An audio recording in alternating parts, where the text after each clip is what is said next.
Toad the brake van was feeling sad. Everywhere he looked, he could see engines and coaches moving steadily forwards.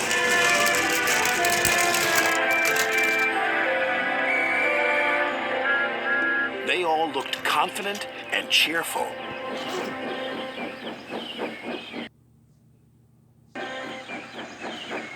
One day, he decided to talk to Oliver, the Great Western Engine.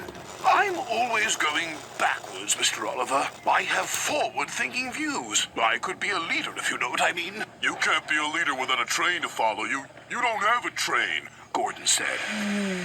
Toad felt sadder still. Oliver wanted to help. You're a very useful brake van, Toad. You help me brake, and you keep my freight cars in order when we go down hills.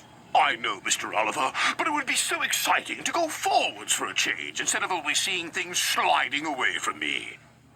The freight cars were cross with Toad. Who's he to start complaining? He's lucky to be able to look after us. Let's teach him a lesson.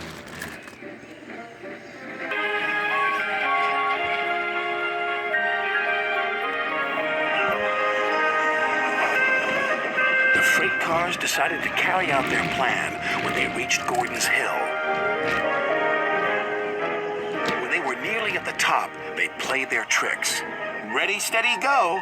And they jerked at a coupling, which broke. We're making your wish come true, Toad!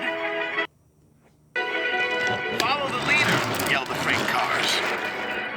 Toad was still in a state of shock, so he didn't know what to think, and he couldn't ask the conductor. He had jumped clear.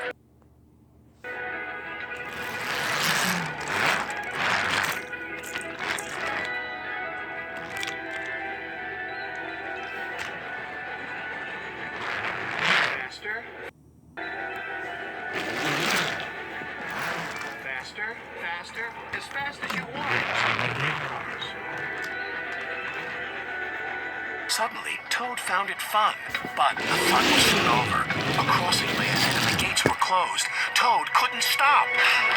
Worse still, Toad now realized he was on the wrong track. There ahead was Gordon. The signalman changed the points just in time. Faster, cried the freight cars. Suddenly, he saw James pulling a long, slow train. Oh my goodness! Help! Save me!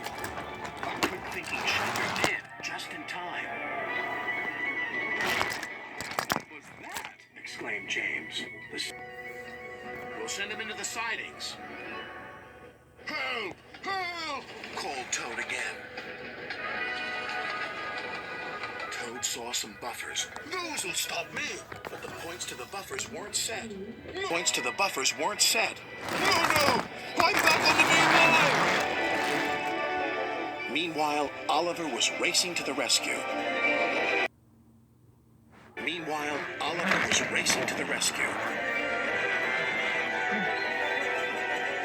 I must catch Toad.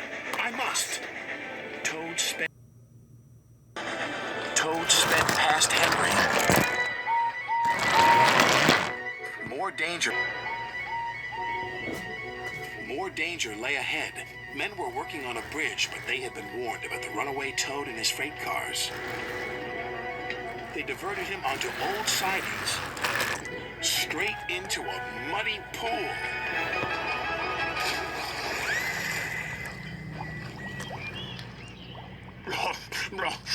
Stopped at last. Oliver arrived, and when he saw Toad, he could only smile. A pond is the only place for a toad, I suppose? That night, Toad spoke to Oliver. I'm sorry, Mr. Oliver, if I caused you any embarrassment. That's all right, Toad. So, what do you think of going forwards?